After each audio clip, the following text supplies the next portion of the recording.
Hi, I'm Amy Leybrandt. I have been with Cara for the past 6 years and I'm a business unit head on the Woolworths business.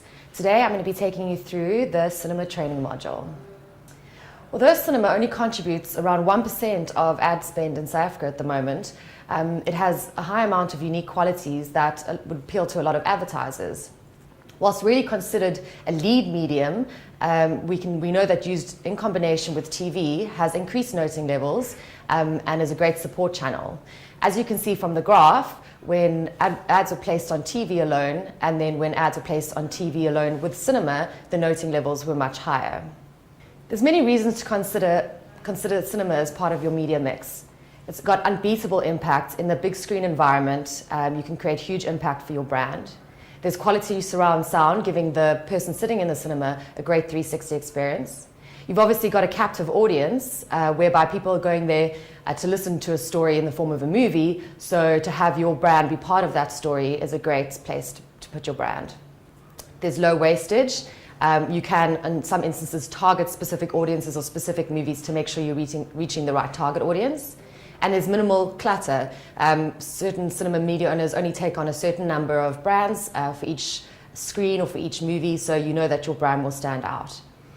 It's got positive brand association. Obviously, there's a great association to being involved in cinema. It's a relaxing, entertaining environment, and you get to associate with big international blockbusters. Cinema is great as it is appointment viewing placement, so people actively choosing to go to the cinema and a receptive frame of mind when viewing adverts. There's inexpensive screening costs that I'll go through a bit later, the different ways to reduce production costs to get your brand into cinema. There's measurability via ticket sales, so once your campaigns run, you're able to find out how many people saw the ad. There's seasonality, so if your brand has a specific season that it needs to focus on, you can obviously choose and select cinema at that specific time. It's a relaxed, positive environment. People are going there to have a good time. We know from research that cinema goers have above average disposable income, so you're reaching that top LSM market. And it is primarily a youth-oriented medium, which means if you have got a brand or a client that is focused on the youth market, you're able to reach them in this space. There are various different formats that cinema can be produced in, and we'll take you through a couple. Firstly is 35mm film. This is run through a film projector and is the traditional way that cinema has been done in the past.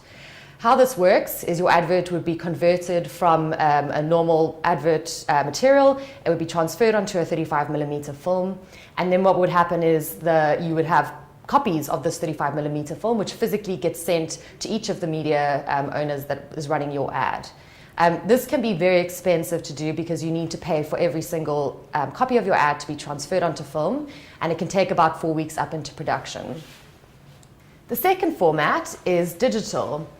This is because more locally produced movies or low-budget movies are able to do this in a much more cost-effective way, given that you don't have to transfer the film, your video, onto 35mm film.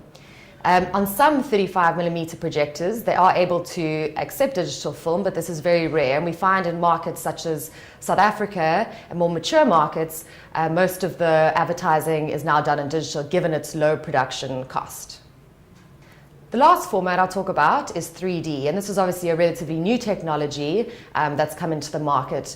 3D really brings the ads to life. I'm sure many people have seen movies like Avatar, which was the highest grossing 3D movie to come into the market, and most movies now are being produced in 3D to allow the user to have that experience. There's many different ways on how you can buy cinema placements, but this often differs from media owner to media owner.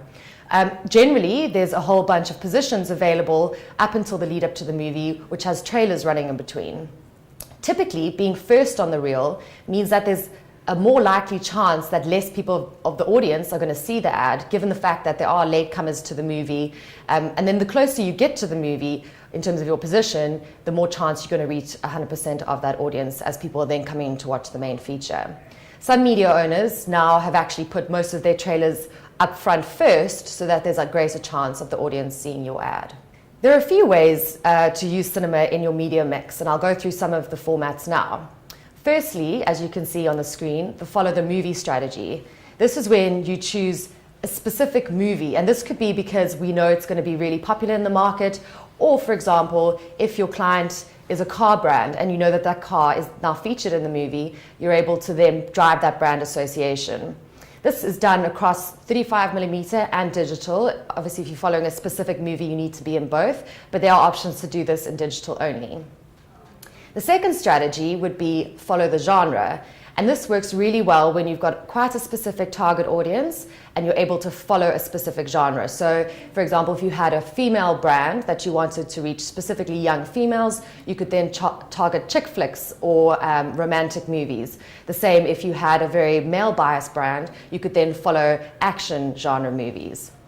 You can then also target by screen, and what this means is if you have a client that is quite specifically focused in one region or one city, you can target those screens specifically in that area. You don't have to necessarily go to the whole country, which works really well for brands that are more localized. As part of the cinema offering, there's also foyer advertising, and this is anything from the plasma screens to the barricades to the screens above the confectionery items for sale. And this works really well to drive frequency of your brand messaging, as the consumer will see it coming into the cinema as well as going out. And it works really well if you have a print execution that you would like to have in the cinema space, as this can be easily put up in A4 poster frames. Global research has shown that despite economic problems around the world and when there's slumps in certain markets, they've shown that cinema still has stable attendances, and they attribute this to the fact that it's a fairly inexpensive way of entertainment and people find comfort in the joy of movies. In terms of attendances, we know that weekends, school holidays, public holidays, and global holidays such as Christmas and Easter always have the highest attendances around the year. So you can plan your campaign specifically around these times. For example, if you want to reach school children, school holidays would be best. So in summary, advertisers who want to reach and seek out those young target consumers, cinema is perfect for them. It also provides a way to connect with consumers on a more emotional level and a more engaging level and stand out of the clutter. Most moviegoers find from research they don't actually mind having the adverts, they see it as part of the whole movie brand experience. The movie theatre provides various opportunities for your client to appear from the foyer to in the cinema to events, so it's really giving your opportunity for a 360 brand experience. Cinema advertisers tend to be avid consumers and early adopters, so really reaching those people who are ahead of their game and are interested in new and exciting things. And it can be added to a media plan just to give it additional reach and noting, as we saw from the research at the beginning of the presentation. Thank you very much. I hope you enjoyed that chapter, and thanks for being part of the Dentsu Aegis Network Training Academy.